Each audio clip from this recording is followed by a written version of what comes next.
Warahmatullahi wabarakatuh. Sini saya Firanisa Pasaribu ingin mempresentasikan mengenai sampling audit dalam pengujian substantif. Yang pertama, sifat dan tujuan. Sampling audit adalah penerapan prosedur audit terhadap kurang dari 100% unsur dalam suatu saldo akun atau kelompok transaksi dengan tujuan untuk menilai beberapa karakteristik saldo akun atau kelompok transaksi tersebut.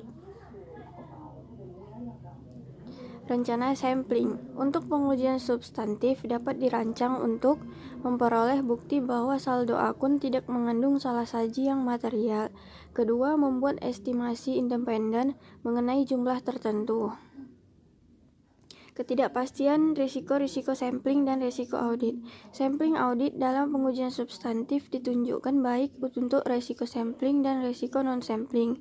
Risiko sampling yang berkaitan dengan pengujian substantif adalah risiko kesalahan penerimaan, yaitu risiko bahwa sampel yang mendukung kesimpulan bahwa saldo akun yang dicatat tidak salah saji secara material ketika sebenarnya saldo akun tersebut adalah salah saji secara material. Yang kedua, risiko kesalahan penolakan, yaitu risiko bahwa sampel yang mendukung kesimpulan bahwa saldo akun yang dicatat adalah salah saji material ketika sebenarnya saldo akun tersebut tidak salah saji secara material. Pendekatan sampling statistik. Dua pendekatan sampling statistik berikut dapat digunakan oleh auditor dalam pengujian substantif. Yang pertama, sampling PPS, yang kedua, sampling variabel klasik.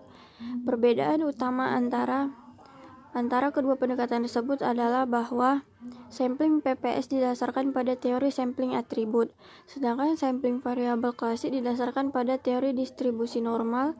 Setiap pendekatan bermanfaat dalam memperoleh bukti yang cukup sesuai standar pekerjaan lapangan. Yang ketiga, sampling PPS atau probability proportional to size. Yang pertama, menentukan tujuan rencana sampling. Yang kedua, menetapkan populasi untuk unit sampling. Yang ketiga, menentukan ukuran sampel. Yang keempat, menentukan metode pemilihan sampel. Yang kelima, melaksanakan rencana sampling.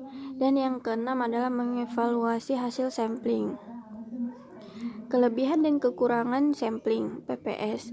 Kelebihan sampling PPS adalah yang pertama, sampling PPS umumnya lebih mudah digunakan daripada sampling variabel klasik karena auditor dapat menghitung ukuran sampel dan mengevaluasi hasil sampel secara langsung atau dengan bantuan tabel.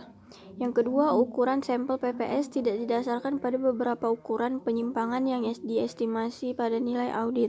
Yang ketiga, sampling PPS secara otomatis menghasilkan sampel yang sudah distratifikasi karena item-itemnya dipilih dalam proporsi pada nilai rupiahnya. Sampling PPS mempunyai kekurangan sebagai berikut. Yang pertama, sampling PPS mengandung asumsi bahwa nilai audit unit sampling harus tidak kurang dari 0 atau lebih besar dari nilai buku. Dua, jika kekurangan sajian ditunjukkan dalam sampel tersebut, evaluasi atas sampel tersebut memerlukan pertimbangan khusus. Yang ketiga, pemilihan saldo 0 atau saldo dengan tanda yang berbeda memerlukan pertimbangan khusus. Sampling variabel klasik. Dalam pendekatan ini, teori distribusi normal digunakan dalam pengevaluasian karakteristik populasi berdasarkan hasil sampel yang digambarkan dari populasinya. Sampel variabel klasik bermanfaat bagi auditor pada saat tujuan audit berkaitan dengan kemungkinan kurang saji atau lebih saji dari saldo akun, dan keadaan lain ketika sampling PPS tidak tepat ataupun tidak efektif. Kelebihan dan kekurangan sampel variabel klasik. Kelebihan utama sampel variabel klasik adalah sampel-sampelnya lebih mudah untuk diperluas daripada sampel PPS jika diperlukan. Dua, saldo 0 dan saldo yang bertanda berbeda tidak memerlukan pertimbangan perancangan khusus. Yang ketiga, jika ada perbedaan yang besar antara nilai audit dan nilai buku, tujuan auditor dapat terpenuhinya dengan ukuran sampel yang lebih kecil dibandingkan sampling PPS.